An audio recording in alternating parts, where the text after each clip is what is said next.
Boere baie keer onderskat die waarde wat daarin is om jou rye oop te maak. Een van die grootste voordele om jou ry behoorlik oop te maak, is die lig wat jy tot onder in die boom kan kry, met die angle met die hoek wat die lig inkom in die boord. Hoe wyd moet ek my rye oopmaak, is die volgende vraag. En dit verskil van ryspasiering, boomspasiering, van boord tot boord. Ek sal sê, op 'n 6 meter spasiering sal dit tussen 1.8 en 2 meter wees. Hierso staan ons in 'n boord wat 7 meter spasiering is, en ons het gewerk tussen 2 en 2.2 meter. In weierspasierings 8 meter en 9 meter werk ons tussen 2 en 2,5 meter wat ons die ry oopmaak. Kritiese punt as jy jou rye oopmaak is om die hoek, hoe jy hom oopmaak, reg te kry. Dit kan 'n reguit snit wees na 'n hoek na binnekant toe. Pas op vir skouers wat oorbeweeg. Soos jy kan sien in die boord af, is baie reguit, hier en daar 'n klein skouertjie wat deurkom, druk daai skouer terug as jy die rye oopmaak. Om daai wydte te bepaal is baie keer moeilik vir arbeid. Mens kan werk op jou wa, waarop die mense staan, wat hulle die snit maak, wat hulle hom net buitekant die wa of binne die wa maak. Die ander metode wat ons gebruik is, soos julle kan sien hier, werk jou lengte uit van jou stam af, hoe ver jy daai snit wil maak, en sit 'n stok of 2, soos wat ons hier kan sien, en kry jou lyn, en die werkers kan bo op daai lyn werk. Baie keer help jou trekkerspoor ook vir jou, is 'n mooi aanduiding, om net buitekant jou trekkerspoor daai snit te maak.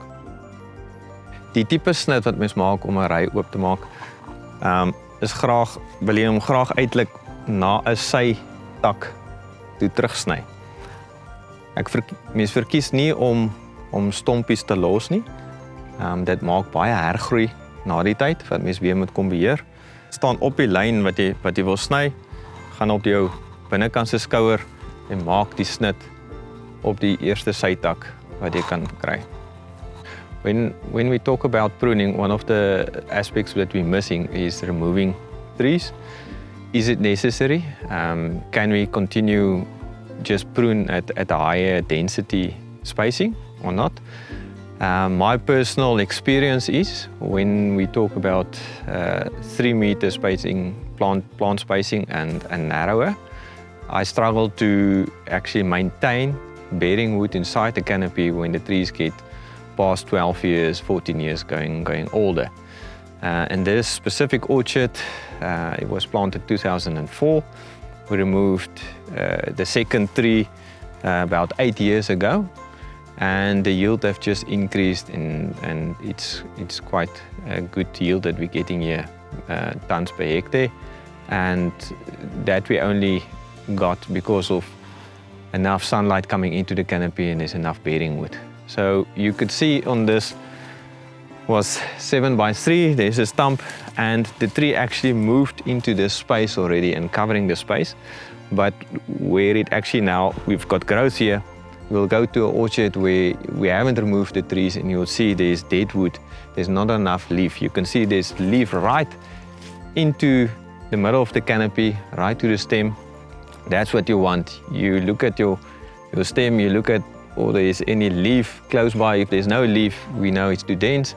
If there's enough leaf, we know there's some sunlight coming into your canopy.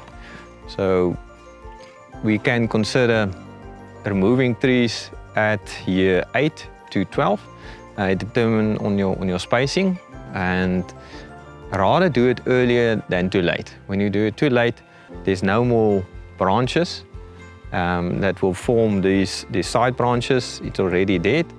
When you do it earlier, the trees still have those branches and you can still cover it up with leaves and additional branches. We're standing here where it was 7 by 3, now it's 7 by 6. This is in year 18 of this orchard. You can see trees are very old. There's not a lot of leaf and branch left here. I think it's a little bit late for this orchard. I would have liked to do this a little bit earlier in its lifetime. And there will be some leaves coming back, but it will take longer to fill this space with productive wood than if this grower took these trees out earlier. Next door we can see there's a hedge, the trees haven't been removed, and inside that canopy, this is what you get. You get hollow, dead space with not a lot of production wood inside. There's a few different strategies one can follow for removing trees in your orchard. One of them is, like I just showed you on my left-hand side, is actually removing every second tree, every second row. So that means you're actually cutting out a quarter of your orchard. At once, you're cutting out the tree. A different strategy that we are following now with younger trees is that you're actually cutting that tree you're going to remove. So I'm just going to show you an example quickly. The tree, if we decide this tree is going to be removed, we're going to do it in phases. We're going to do it 1 year, we're going to cut the bottom part of it. In the second year, we're going to cut the top part.